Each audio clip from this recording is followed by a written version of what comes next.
વિદ્યાર્થી મિત્રો, વેલ સરસ મજાના આપણે સંકીર્ણ સંયોજનોની વાત કરીએ છીએ. મસ્ત મજાના નામકરણ શીખી ગયા છીએ કે સંકીર્ણ સંયોજનોમાં કઈ રીતે નામકરણ થાય, અને મેં તમને EAN નંબર શોધતા પણ શીખવી દીધું છે, બરાબર, કે જેને કારણે તમે સ્થાયીતાની સરખામણી કરી શકો. જો એક તો ફિક્સ છે કે ભાઈ જેમ લિગેન્ડ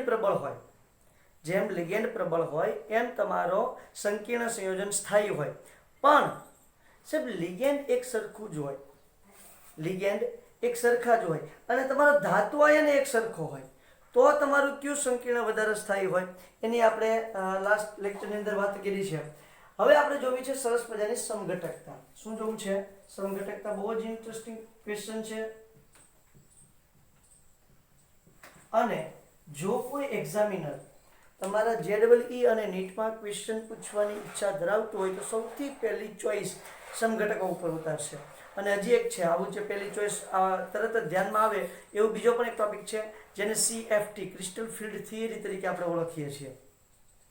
કઈ રીતે સમઘટકતા હોય છે એની વાત કરીએ આપણે. અહીંયા સમઘટકતા તો બરાબર છે, પણ કોની અંદર જોવાની છે? સંકીર્ણ સંયોજનોમાં. સંકીર્ણ સંયોજનોમાં સમઘટકતા. હવે સંકીર્ણ સંયોજનોમાં સમઘટકતામાં શું થશે બેટા? તો કે તમારું જે સંકીર્ણ સંયોજન છે એના અણુસૂત્ર સમાન હશે, પરંતુ બંધારણીય સૂત્ર અથવા તો એની અવકાશમાં ગોઠવણી કેવી હશે? અલગ અલગ હશે. એના કારણે આપણે એને શું કહેશું? તો કે ભાઈ સમઘટકો તરીકે ઓળખશું. હવે આ સમઘટકતા દર્શાવે ને એના કારણે તમારા સંયોજનોના ભૌતિક અને રાસાયણિક ગુણધર્મોમાં થોડો ફેરફાર થશે. કેવા ગુણધર્મોની અંદર? સમઘટકતાને કારણે ભૌતિક અને રાસાયણિક ગુણધર્મોમાં ફેરફાર જોવા મળે છે. સમઘટકતાને કારણે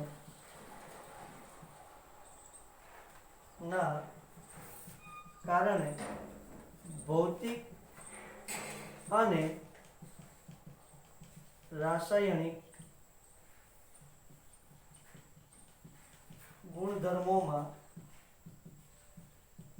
ફેરફાર જોવા મળે છે. શું જોવા મળે છે બેટા? ફેરફાર જોવા મળે છે.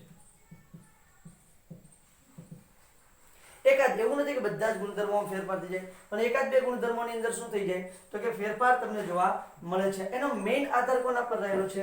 તો કે એનો મેઇન આધાર રહેલો છે તમારી સમઘટકતા પર રહેલો છે. શેના પર આધાર રહેલો છે બેટા? સમઘટકતા પર એનો આધાર તમને જોવા મળે છે. ઓકે બેન, હવે તમે જુઓ એની ગોઠવણી ફેરફાર થશે, બરાબર છે, ભિન્ન ભિન્ન ગોઠવણી થશે એટલે તો એને સમઘટકતા કહીએ. સમઘટકતા કોને કહેવાય? તો એ મેઇન મુદ્દો લખી નાખું છું. અહીં અણુસૂત્ર સમાન હશે, પરંતુ અહીં અણુસૂત્ર સમાન, પરંતુ લિગેન્ડની ગોઠવણી ભિન્ન ભિન્ન જોવા મળે છે.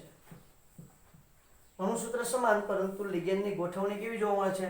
ભિન્ન ભિન્ન જોવા મળે છે. તો આવા જે સૂત્રો છે એને આપણે કહીએ છીએ એકબીજાના સમઘટકો. આને આપણે શું શેના તરીકે ઓળખીએ છીએ? એકબીજાના સમઘટકો. બે પ્રકારના સમઘટકો હોય બેટા. પહેલા હોય છે અવકાશીય સમઘટકો.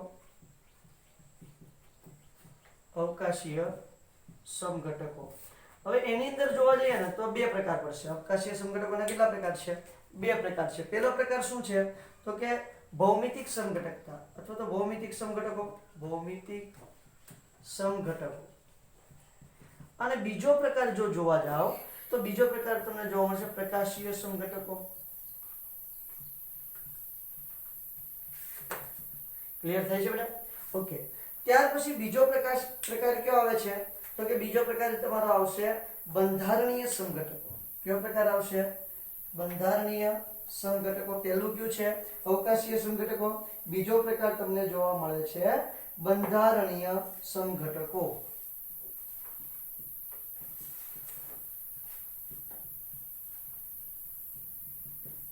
ઓકે સર, બંધારણીય સમઘટકોની અંદર ચાર પ્રકાર પડશે.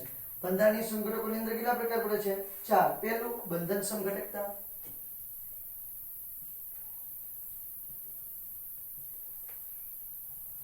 બરાબર, જેને લિંકેજ સમઘટકતા કહેવાય કે કોણ જોડાય છે એના આધારે તમને સમઘટકતા જોવા મળશે. બીજો પ્રકાર તમને જોવા મળશે સંવર્ગ સમઘટકતા.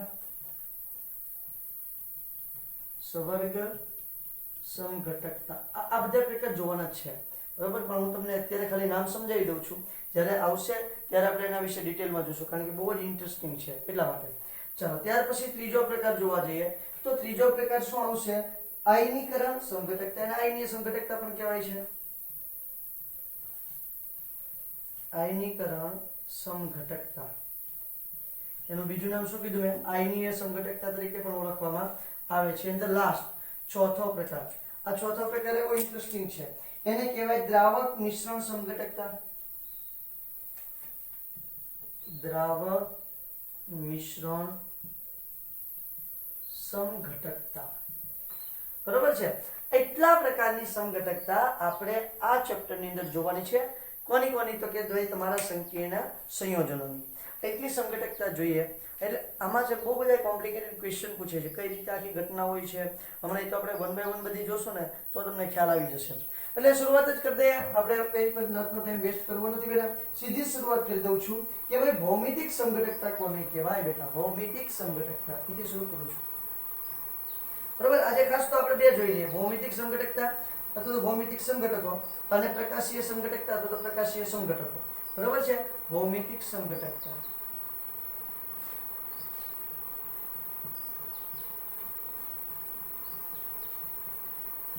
તો કે ભાઈ તમારા ભૌમિતિક સમઘટકતામાં શું આવશે? તો કે ભાઈ અણુસૂત્ર સમાન હોય, સંકીર્ણ સંયોજનોના અણુસૂત્ર સમાન હોય, પરંતુ અહીંયા લિગેન્ડની અવકાશમાં ગોઠવણી જુદી જુદી હોય. ફરી વખત, અણુસૂત્ર સમાન હોય એટલે તો એને અવકાશીય સમઘટકો કહે ને ભાઈ. અણુસૂત્ર સમાન છે, પરંતુ લિગેન્ડની ધાતુ પરમાણુની આસપાસ જે લિગેન્ડ ગોઠવાયેલા છે, અહીંયા સમજો કે ધાતુ પરમાણુ M છે, A2 B2, આવું કોઈ લિગેન્ડ આવેલું છે ધાતુ પરમાણુની આસપાસ, બરાબર. તો અણુસૂત્ર સમાન છે. સમજો કે એક M A2 B2, તો જોઈ લો બેના અણુસૂત્ર કેવા છે બેટા? સમાન છે, પણ એકની ગોઠવણી આવી રીતે થયેલી હોય, M A B અને B, અને એકની ગોઠવણી આવી રીતે થયેલી હોય, M B B A A. તો જો અહીંયા શું છે? A પાસેના સ્થાનમાં છે અને અહીંયા A સામેના સ્થાનમાં છે. અણુસૂત્ર બેના સેમ જ છે, પરંતુ લિગેન્ડની, આ તમારા લિગેન્ડ છે, એમાં એક દંતીય લિગેન્ડ છે. કેવા દંતીય છે? એક દંતીય. અને બીજું, આ જે સંકીર્ણ સંયોજન છે એને કેવું સંકીર્ણ સંયોજન કહેવાય? મિશ્ર લિગેન્ડ સંકીર્ણ સંયોજન. કારણ શું છે?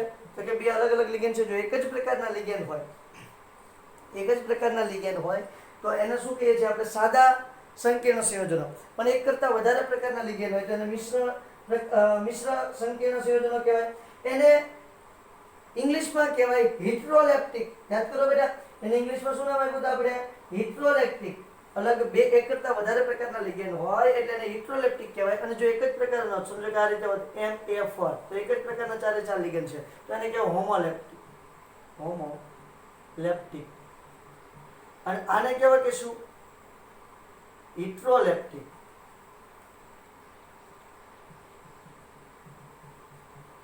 બરોબર છે, કારણ કે બે લિગેન્ડ આવેલા છે, બે અલગ અલગ પ્રકારના લિગેન્ડ આવેલા છે એટલા માટે. તો એને કહેવાય હિટ્રોલેપ્ટિક, જેને આપણે કહીએ છીએ મિશ્ર લિગેન્ડ. ગુજરાતીમાં શું કહીએ છીએ? ગુજરાતીમાં એને કહીએ છીએ આપણે મિશ્ર લિગેન્ડ. શું કહીએ છીએ બેટા? મિશ્ર લિગેન્ડ તરીકે ઓળખીએ છીએ. અને ઇંગ્લિશમાં કહેવાય હિટ્રોલેપ્ટિક. જો એક જ પ્રકારના બધા લિગેન્ડ આવેલા હોય તો હોમોલેપ્ટિક, અથવા તો એને કહેવાય સાદા સંકીર્ણ.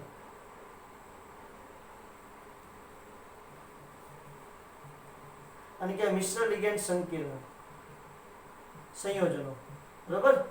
અને ઓલાને કહેશું સાદા લિગેન્ડ સંકીર્ણ સંયોજનો અથવા સાદા સંકીર્ણ સંયોજનો.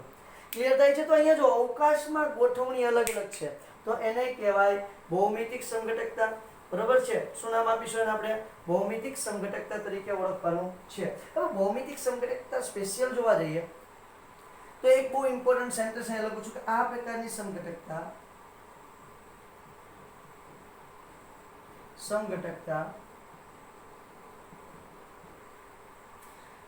સમચતુષ્ફલકીય સંકીર્ણ સંયોજન ક્યારે પણ બનાવતું નથી. આ main sentence, this is the most very most important. બરાબર છે. હવે આપણે જોઈએ છે કોણ કોણ બનાવે ને એની હવે વાત કરવાની છે. ભૌમિતિક સંઘટકતા કોણ કોણ દર્શાવે તો કે અષ્ટફલકીય સંયોજનો,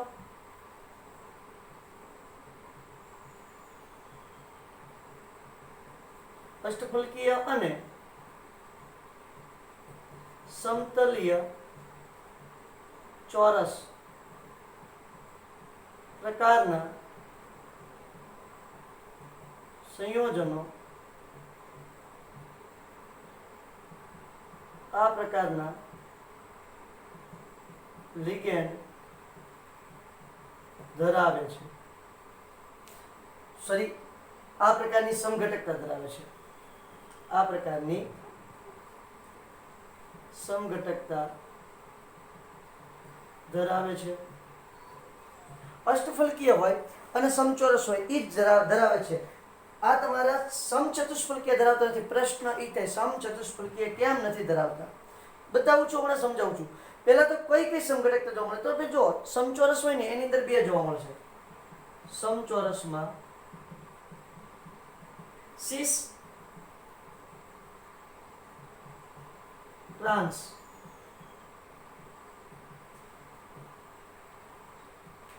સમઘટકો જોવા મળે છે. સાહેબ આ તો નામ ક્યાંક સાંભળેલા છે આપણે.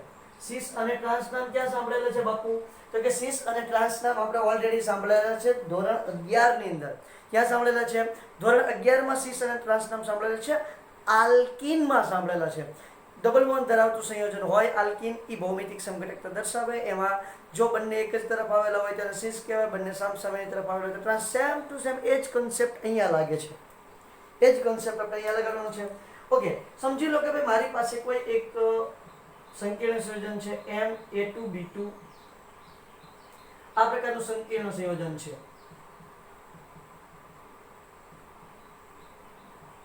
યસ સર, ક્લિયર છે? હા સર. ઓકે, હવે આ M2B2 છે ને એ કઈ પ્રકારે ભૌમિતિક સમઘટકતા દર્શાવશે? અણુસૂત્ર કોમન છે બેટા, અણુસૂત્ર કોમન છે. હમણાં દોર્યું તમે ઓલરેડી. તો M તમારું મધ્યસ્થ ધાતુ આયન છે. હવે આ જે A લિગેન્ડ છે, આ બધા ચારે ચાર લિગેન્ડ કેવા છે? એક દંતીય લિગેન્ડ છે. કેવા લિગેન્ડ છે બેટા? એક દંતીય લિગેન્ડ છે. અહીંયા B અને અહીંયા B, ચારે ચાર એક દંતીય લિગેન્ડ. એમાં કોઈ દ્વિદંતીય લિગેન્ડ ચાલશે નહીં. ઓકે, બંને A અને બંને B એક જ તરફ આવેલા છે.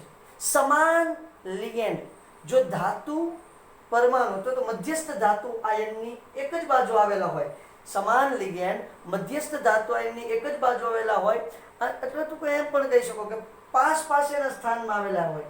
કેવા સ્થાનમાં આવેલા હોય? પાસ પાસેના સ્થાનમાં આવેલા હોય તો એને કહેવાય સિસ. અને જો તમારા સમાન લિગેન્ડ સામસામે, અહીંયા આપણે ધાતુ પરમાણુને ઇલેક્ટ્રોન યુગ્મનું દાન અપાવશું. Yes sir. અહીંયા A, અહીંયા B, અહીંયા A અને અહીંયા B. જો સામસામેના સ્થાનમાં આવેલા હોય, સમાન લિગેન્ડ સામસામેના સ્થાનમાં આવેલા હોય તો તેને કહેશું આપણે ટ્રાન્સ. એને કયા પ્રકારનું સમઘટક કહેવાય? ટ્રાન્સ સમઘટક, સિસ સમઘટક. બીજી એક વસ્તુ કોમન યાદ રાખવાની છે કે એમની વચ્ચેનો ખૂણો, સમજો કે જ્યાં પાસ પાસેનો હોય ને ત્યાં સિસ બનશે બેટા 90 નો હશે. કેટલાનો હશે? 90 નો ખૂણો હશે. સોરી, અહીંયા નહીં કહી શકું. જ્યાં સમાન લિગેન્ડ વચ્ચે 90 નો ખૂણો હોય એને કહેવાય સિસ. સમાન લિગેન્ડ વચ્ચે 90 નો ખૂણો હોય એને કહેવાય સિસ. અને સમાન લિગેન્ડ વચ્ચે 180 નો ખૂણો હોય તો એને કહેવાય ટ્રાન્સ. સિમ્પલ, યાદ રાખવા માટે સિમ્પલ વાત થઈ ગઈ. બરાબર છે? સમાન લિગેન્ડ વચ્ચે 90 નો ખૂણો સિસ, સમાન લિગેન્ડ વચ્ચે 180 નો ખૂણો બને તો એને ટ્રાન્સ તરીકે ઓળખવામાં આવે. હવે પ્રશ્ન થાય છે કે ભાઈ જે તમારા સમચતુષ્ફલકીય સંયોજનો છે એ સમચતુષ્ફલકીય સંયોજનો કેમ ભૌમિતિક સમઘટકતા દર્શાવતા નથી? બહુ જ ઇન્ટરેસ્ટિંગ મેટર છે બેટા, ધ્યાન આપજો. હવે ધારી લો કે ભાઈ અહીંયા જ લઈ લઈએ, આની જ વાત કરી નાખીએ શું થાય છે તે. હવે તમારે ધાતુ આયન M છે. ઓકે, સમચતુષ્ફલકીયની અંદર શું થશે તો કે એક તો સમચતુષ્ફલકીય રચના હશે. બરાબર છે? અહીંયા ધારી લો કે A, A, B, B. Pass પાસેના સ્થાનમાં થઈ ગયું. હા સાહેબ, સમચતુષ્ફલકીય રચના બનશે. હવે તમે આની જેમ સ્થાન બદલવા જશો તો શું થઈ જશે? ધારો કે ભાઈ તમે કયો ત્યાં લઈ લે, અને અહીંયા લઉં કે અહીંયા લઉં, તમે કયો ત્યાં અહીંયા બી ના સ્થાને લઈ લઉં છું, બરોબર? એ અહીંયા બી, અહીંયા એ અને અહીંયા બી, આવું થશે. ઓકે, હવે મને જરા કોઈ કહેશે સમચતુષ્ફલકીય રચના હોય ત્યારે બધા જ જોડાયેલા જેટલા અણુ કે પરમાણુ કે લિગેન્ડ હોય એમની વચ્ચેનો ખૂણો કેટલો હોય? 109 ડિગ્રી, અથવા તો 109.5 ડિગ્રી કહું, 109.5 ડિગ્રી આ કોર્નર બનશે. તો હું એમ કહું છું કે આની વચ્ચે 109.5 જ બને છે, એવી જ રીતે આની વચ્ચે પાછું 109.5 જ બનશે, અને આની વચ્ચે 109.5 જ બનશે, આની વચ્ચે 109.5, આની વચ્ચે 109, એકબીજા સાથે બધા જ એકબીજા સાથે 109.5 નો જ ખૂણો બનાવશે. તો તમે આ જે એ છે એ બે વચ્ચેનો ખૂણો અહીંયા કેટલો હશે? 109.5 ડિગ્રી હશે. તો અહીંયા તમે જોવા જશો ને તો આ બે એ વચ્ચેનો ખૂણો કેટલો છે બેટા? 109.5 ડિગ્રી છે. બંને રચનાની અંદર એનો ખૂણો 109.5 ડિગ્રી જ રહી છે. જ્યારે અહીંયા શું થાય છે? એકમાં 90 છે અને એકમાં 80 થઈ જાય છે, ખૂણો બદલી જાય છે. ઓકે, અહીંયા હું લિગેન્ડની અદલા બદલી કરું તો ખૂણો બદલે છે? નથી બદલતું. નથી બદલતું એટલા માટે ભૌમિતિક રચના દર્શાવતું નથી. કોણ? સમચતુષ્ફલકીય સંકીર્ણ સંયોજન ક્યારેય તમને ભૌમિતિક સમઘટકો એટલે કે સિસ અને ટ્રાન્સ આપશે નહીં. કોણ? તો કે ભાઈ સમચતુષ્ફલકીય સંકીર્ણ સંયોજન ક્યારેય સિસ ટ્રાન્સ દર્શાવતું નથી. ક્લિયર થાય છે? જ્યારે સમતલીય ચોરસ છે એ સિસ ટ્રાન્સ દર્શાવે છે, અને એનું ઓલરેડી મેં દર્શાવી દીધું છે. તમને સ્ક્રીનશોટ લઈ લે બેટા, આગળ વધીએ છીએ. ઓકે સાહેબ, એક્ઝામ્પલ આપો ને, એક્ઝામ્પલ આપીને સમજાવો તો અમને વધારે ખ્યાલ આવે. વેલ, ચાલો તો અહીં એક એક્ઝામ્પલ લઉં છું, PT NH3 twice Cl2, બરાબર છે? આવું એક એક્ઝામ્પલ લીધું છે. આમાં સિસ અને ટ્રાન્સ કઈ રીતે બનશે? તો PT આપણું મધ્યસ્થ ધાતુ આયન થાય બેટા. અહીંયા NH3, અહીંયા પણ NH3. વેલ, અહીંયા શું થશે? તો કે અહીંયા લખી નાખું છું Cl, અને અહીંયા પણ Cl. સમાન લિગેન્ડ કેવા સ્થાનમાં છે સાહેબ? પાસ પાસેના સ્થાનમાં છે. સમાન લિગેન્ડ પાસ પાસેના સ્થાનમાં છે. આ અહીંયા લખો બેટા, અથવા તો આમ પણ ચાલે, નો પ્રોબ્લેમ. આવી રીતે પણ ચાલશે. NH3 Cl Cl, it's okay, no problem. ફરક શું છે? તો કે બે સમાન લિગેન્ડ વચ્ચે ખૂણો કેટલાનો થવો જોઈએ બેટા? 90, બરાબર છે? એટલે થઈ જશે સિસ.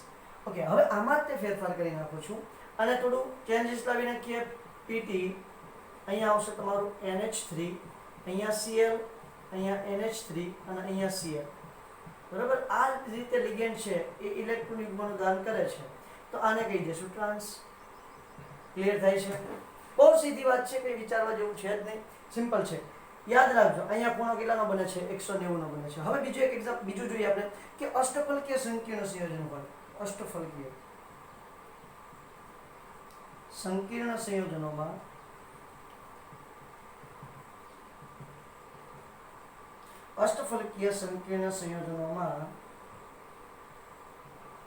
શું કરવાનું છે પહેલા? અષ્ટફલકીય સંકીર્ણ સંયોજનોમાં ભૌમિતિક સમઘટકતા, એને કહેવાય જીઓમેટ્રિક આઇસોમેરિઝમ, એને GI પણ બોલાય. ભૌમિતિક સમઘટકતાના શું બેટા છે બેટા? ભૌમિતિક સમઘટકો, એને બોલાય GI, જીઓમેટ્રિક આઇસોમેર, બરાબર છે? જીઓમેટ્રિક આઇસોમર અને સમઘટકતા હોય તો આઇસોમેરિઝમ, જીઓમેટ્રિક આઇસોમેરિઝમ. ઓકે, તો એમાં કઈ રીતે હોય છે? તો એનું ડાયરેક્ટ એક્ઝામ્પલ લઈએ ના, અથવા તો આપણે AB વાળો લઈએ છીએ, ચલો ને. તો MA2B4 પ્રકારનું લિગેન્ડ હોય, અથવા MA4B2 પ્રકારનું લિગેન્ડ હોય. આ પ્રકારનું જ્યારે તમારે સંકીર્ણ સંયોજન બને છે ત્યારે આ અષ્ટફલકીય છે. અષ્ટફલકીય હોય એટલે એની અંદર તમને સમઘટકો જોવા મળશે, સિસ અને ટ્રાન્સ. અહીંયા સિસ અને ટ્રાન્સ સમઘટકો જોવા મળશે. કઈ રીતે? મધ્યસ્થ ધાતુ પરમાણુ M, અહીંયા પણ મધ્યસ્થ ધાતુ પરમાણુ M, બરાબર છે બેટા? ઓકે, હવે અહીંયા જોજો કઈ રીતે ગોઠવણ કરું છું, ખાસ ધ્યાન રાખવાનું છે. અહીંયા A અષ્ટફલકીય રચના દોરી જ નાખું છું બેટા, બરાબર છે? આ બધી જ તરફથી ઇલેક્ટ્રોન યુગ્મનું દાન કરશે, એટલે અહીંયા લખી નાખું છું B B B. અને અહીંયા પણ લખું છું બી, બરાબર, અહીંયા લખું છું એ. તો બે સમાન લિગેન્ડ પાસેના સ્થાન પર છે તો એને શું નામ આપીશું? સીસ. શું નામ આપી દઉં? સીસ. ઓકે, હવે એની જગ્યાએ જો સાહેબ અહીંયા હોત ને બંને, સમજો કે અહીંયા તમારું એ હોત અને અહીંયા પણ એ હોત, તો એને પણ મારે સીસ જ કેવું પડે. કારણ શું છે તો કે બધા જ ખૂણા વચ્ચેનું માપ કેટલું છે? 90 ડિગ્રી છે. બધા ખૂણા વચ્ચેનું માપ 90 ડિગ્રી છે. તો પાસેના બધા જ ખૂણા, આ ખૂણો એની વચ્ચેનું માપ કેટલું છે? 90 ડિગ્રી. ક્લિયર થાય છે બેટા?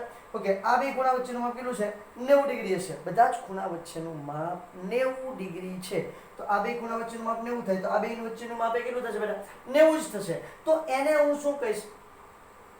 આ બે ખૂણા વચ્ચેનું માપ 90 ડિગ્રી થતું હોય તો એને પણ હું સીસ જ કહીશ. એટલે જો આ રીતે ન હોય, કદાચ આ રીતે બને એસે, તો આને પણ સીસ જ બોલે. તમારા પુસ્તકની અંદર આવી રીતે આપેલું છે તો કોઈ વાંધો નહીં, એને સીસ કહેવાય. પાસેના સ્થાનમાં હોવું જોઈએ. જ્યારે ટ્રાન્સ કોને કહેવાય?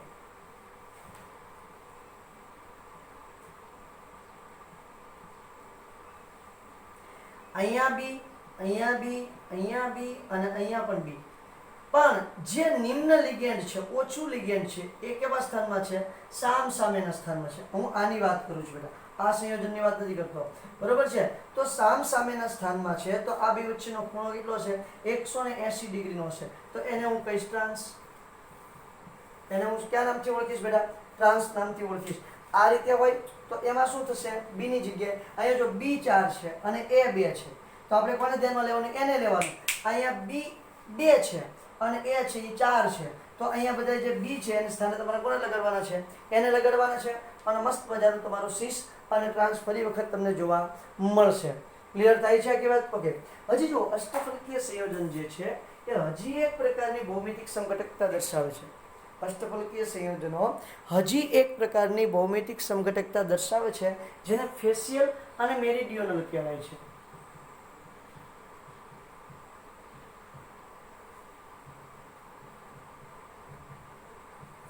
જેને ફેસ, ટૂંકમાં ફેસ બોલે છે, અને મર કહે છે. ફેસ અને મર આ રીતે ઓળખવામાં આવે છે. અહીંયા શું હોય છે તો અહીંયા જો ખાસ ધ્યાન આપજો બેટા, અહીંયા તમારા જે લિગેન્ડ છે એ 2 અને 4 એ રીતે હોય છે. જ્યારે અહીંયા લિગેન્ડ છે કેવા છે? 3 લિગેન્ડ છે. એટલે M A3 B3 પ્રકારનું છે. અહીંયા શું છે? M A3 B3 પ્રકારનું સંકીર્ણ સંયોજન હશે. શું ઘટના બનશે તો આ તમારું મધ્યસ્થ ધાતુ આયન M છે, એમાં તમારા સમાન લિગેન્ડ એક સરખી બાજુ જોડાય. અષ્ટફલકીય રચના છે બેટા. હવે સમજો કે ભાઈ એ છે તો એ ત્રણેય એ આ બાજુ જોડાના, અને બી છે તો ત્રણેય બી આ તરફ જોડાના. દેખાય? હા કે ના? બોલો દેખાય તો હા બોલો. હા સર દેખાય છે. ચલો તો અહીંયા જુઓ બેટા, ત્રણેય લિગેન્ડ એક જ બાજુમાં જોડાયેલા હોવાને કારણે જ્યારે તમારે કોઈ પણ લિગેન્ડ હોય, ત્રણેય લિગેન્ડ જો તમારા એક જ તરફ જોડાય બેટા, ત્રણેય લિગેન્ડ એક જ તરફ જોડાય તો એને કહેવાય ફેશિયલ. શું કહેવાય? ફેશિયલ સમઘટકતા. એને ટૂંકમાં કહીએ છીએ આપણે ફેસ. અને જો આ રીતે બને M A અને અહીંયા બી હોય બેટા, પછી પાછું અહીંયા કોણ હોય? A, અને અહીંયા બી, સોરી આ રીતે બી, અને અહીંયા પણ બી. A B A B B, એટલે એક સરખા B અને A અને B. આ રીતે જ્યારે રચના બને છે, બરાબર છે, ત્યારે એને કહેવાય મેરીડિયોનલ, અથવા તો એને ટૂંકમાં કહેવાય મર. કઈ સમઘટકતા કહેવાય? ફેસ અને મર સમઘટકતા તરીકે ઓળખવામાં આવે છે. હવે હું જરાક પહેલા તમને અષ્ટફલકીય અને સિસ અને ટ્રાન્સ. અષ્ટફલકીય જુઓ, 2 પ્રકારની ભૌમિતિક સમઘટકતા ધરાવે છે, સિસ, ટ્રાન્સ, ફેશિયલ, મેરીડિયોનલ, બરોબર છે. એટલે ટોટલ 4 સમઘટકો ધરાવે છે. જ્યારે તમારું જે સમચતુષ્ફલકીય છે એ માત્ર 2 જ સમઘટકો દર્શાવે છે, સિસ અને ટ્રાન્સ. અને એક્ઝામ્પલ આપી દઈએ એટલે તમારી વાતને શું થાય તો કે ભાઈ જે ભૌમિતિક સમઘટકતાની વાત છે એને પૂર્ણ વિરામ મળી જાય. તો એક તમારું સિસ અને ટ્રાન્સ વાળું એક્ઝામ્પલ લઈ લઉં. બરોબર છે. એ પહેલા મને હજી એક વાત યાદ આવી છે બેટા, સિસ અને ટ્રાન્સમાં કોઈ કિલેટ આવેલું હોય, એટલે કે ચક્રીય લિગેન્ડ આવેલું હોય તો દ્વિદંતીય લિગેન્ડ આવેલું હોય તો સાહેબ એની અંદર સિસ અને ટ્રાન્સ બની શકે ખરું. સપોઝ આપણે એક્ઝામ્પલ લઈ લઈએ છીએ, બ્લુ માર્કરથી લખું છું, MA2 LL એટલે આ દ્વિદંતીય લિગેન્ડ છે ટ્વાઇસ. આવું કોઈ સંકીર્ણ હોય LL2 એટલે કે ટ્વાઇસ, આવું કોઈ બેટા સંકીર્ણ બને તો સર અમને કહો આમાં સિસ અને ટ્રાન્સ બનશે કે ફેશિયલ અને મેરિડિયનલ? તો ફેશિયલ અને મેરિડિયનલ નહીં બને, કારણ કે ત્યાં તો ફરજિયાત કોણ જોઈશે? બધા એક દંતીય લિગેન્ડ જ જોઈશે. જ્યારે દ્વિદંતીય લિગેન્ડ આવેલું હોય ત્યારે શું થશે? જ્યારે આપશું અહીંયા આપણો આવશે ધાતુ. ઓકે સર, હવે આપણે આ બેને ધ્યાનમાં લેવાના છે આની જેમ રચના ગણીએ તો, બરોબર? કારણ કે આ તે 2 ઇલેક્ટ્રોન યુગ્મનું દાન કરશે, આ 2 ઇલેક્ટ્રોન યુગ્મનું દાન કરશે, એટલે ટોટલ કેટલા ઇલેક્ટ્રોન યુગ્મનું દાન થયું? 4. તો 4 વાળું કોણ છે? આ રહ્યું. એવી જ રીતે આમાંય 4 વાળું છે, તો આ સિસ અને ટ્રાન્સ દર્શાવશે, ફેશિયલ અને મેરિડિયનલ નહીં દર્શાવે, કારણ કે અહીંયા તો 3 જોઈએ છે, બરોબર છે? તો આમાં કઈ રીતે ઘટના બનશે બેટા? સમજી લો કે અહીંયા A પાસેના સ્થાનમાં છે કે નહીં? આશક છે. ઓકે, હવે અહીંયા તમારું લઈ લઈએ છીએ L, બરાબર, અને બીજું લઈ લઉં છું અહીંયા L.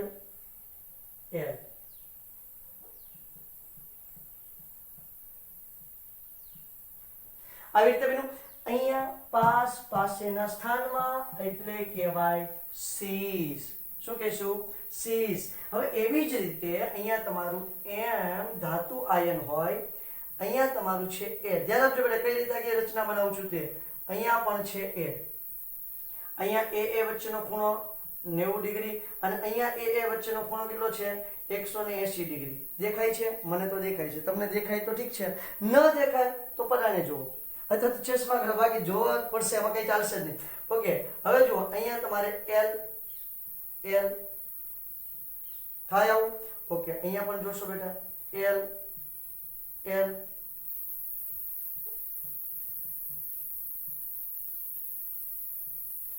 તો હવે તમે જુઓ ને એટલે ખ્યાલ આવશે કે ભાઈ સામેના સ્થાનમાં A છે તો એને કહીશું ટ્રાન્સ. સિસ ટ્રાન્સ બની ગયું? હા સાહેબ બની ગયું. હવે હું એના એક્ઝામ્પલ લઈ લઉં, આને પૂછી કાઢું છું, કારણ કે આ તો એક્ઝામ્પલ જ છે ઓલરેડી. આના બધાના વારાફરતી એક્ઝામ્પલ લેતો જાઓ અને તમને સમજાવતો જાઓ તો તમને સરળતાથી આરામથી સમજાય છે, સમજ આવશે. ઓકે, આનું પહેલા એક્ઝામ્પલ લઉં છું. જો તમારી પુસ્તકને જ બને ત્યાં સુધી એક્ઝામ્પલ લેવાનો પ્રયત્ન કરું છું, એટલે જેથી કરીને તમારે ગોખવું ના પડે અને સરળતાથી તમને યાદ રહી જાય. બાકી તમે જેટલા ધારો એટલા એક્ઝામ્પલ આમાંથી બનાવી શકાય અને હું બનાવી પણ શકું છું, બરોબર? સમજી લો કે ભાઈ આ છે CO NH3 4Cl2. ભાઈ આ પ્રકારની રચના છે B2A4 એટલે મધ્યસ્થ ધાતુ. ઓકે, હવે જો ધાતુ જગ્યાએ CO લખી નાખું છું, કોબાલ્ટ. 2 Cl પાસેના સ્થાનમાં મૂકીશ અને એક વખત બંને Cl ને હું સામેના સ્થાનમાં મૂકું. અહીંયા Cl, અહીંયા Cl, અહીંયા NH3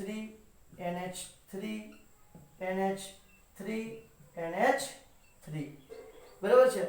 પાસેના સ્થાનમાં કઈ રચના બોલો જોઈ? સિસ. કઈ રચના બનશે? સિસ. હવે જો સામેના સ્થાનમાં મૂકું છું બેટા M Cl M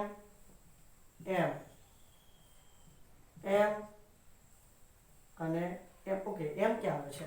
અને જે NH3 છે એની જ વાત કરી દઈએ ને. NH3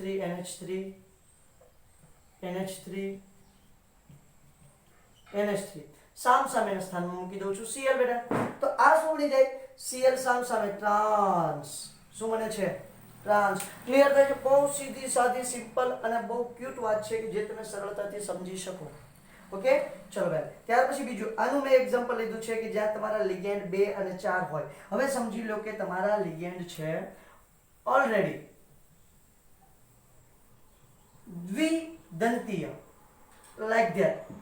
દ્વિદંતીય લિગેન્ડની જો મારે વાત તમારી સાથે કરવી હોય તો હું તમારી એમાં પણ ચોપડીનું એક્ઝામ્પલ લઈશ. જો બેટા બહારનું પણ લઈ શકું છું, મને કોઈ પ્રશ્ન નથી, હું જાતે પણ બનાવી શકું છું, મને એમાં પણ કોઈ પ્રશ્ન નથી. En ટ્વાઇસ Cl2 લઈ લઉં અથવા તો કોઈ પણ લઈ શકું છું, એમાં મને કોઈ પ્રશ્ન જ નથી. ચાલો હવે સમજો કે આ રીતે કોઈ સંકીર્ણ સંયોજનની રચના બને છે. હવે જો ભાઈ, તો અહીંયા છે ને પ્લસ કે માઇનસ કોઈ ચાર્જ છે નહીં, બરાબર છે ને? પ્લસ ચાર્જ હોય તો એને પ્લસને કઈ રીતે કાઉન્ટ કરવાનો એ પણ હું તમને સમજાવું છું. ચાલો સમજી લો કે તમારે ચોપડીમાં એટલું જ છે, પણ પ્લસ હું મારા ઘરનું ઉમેરી દઉં છું, ચાલે. કારણ કે હું એવું વિચારી લઈશ કે CO છે એનો ઓક્સિડેશન અંક કેટલો છે? +3 છે. તો સંકીર્ણ સંયોજન કઈ રીતે બનાવશે? ધ્યાન આપજો.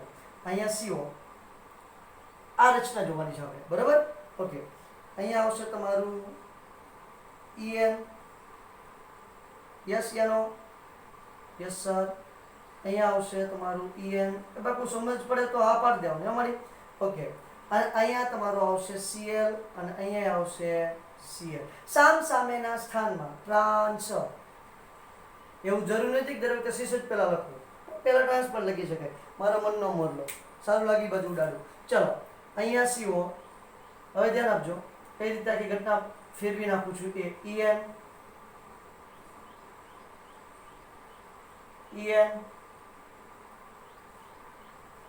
અહીંયા આવશે તમારું Cl અને Cl. સાહેબ આમાં તમે પ્લસ લખ્યું છે, પ્લસ ક્યાં લખવાનું?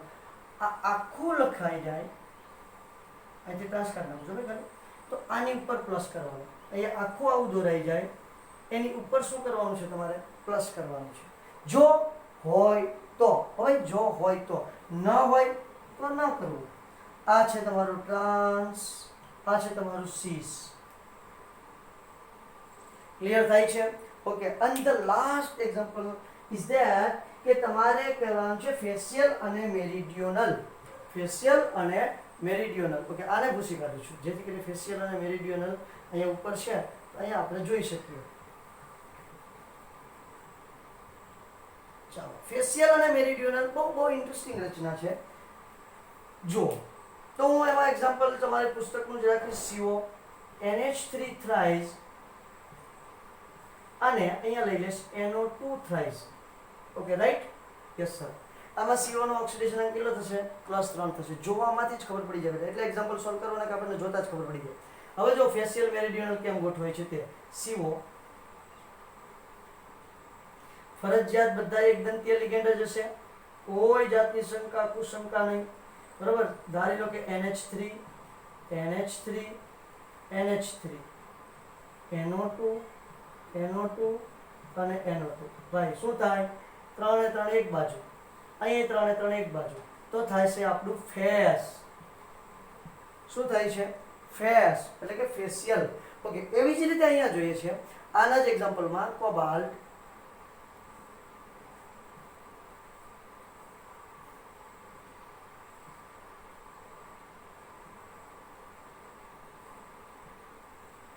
આ બધા ઇલેક્ટ્રોન દાતા, જેને આપણે શું નામ આપેલું છે? તો કે લિગેન્ડ નામ આપેલું છે, બરાબર છે? જે ઇલેક્ટ્રોન યુગ્મનું દાન કરે એને લિગેન્ડ કહીએ છીએ. ઓકે, તો અહીંયા આવશે તમારું NH3. ધ્યાન આપજો, અહીંયા NH3 બેટા. અહીંયા કોણ ઘૂસી જશે? NO2. પછી પાછું અહીંયા NH3, પછી પાછું અહીંયા NO2, અહીંયા પણ NO2.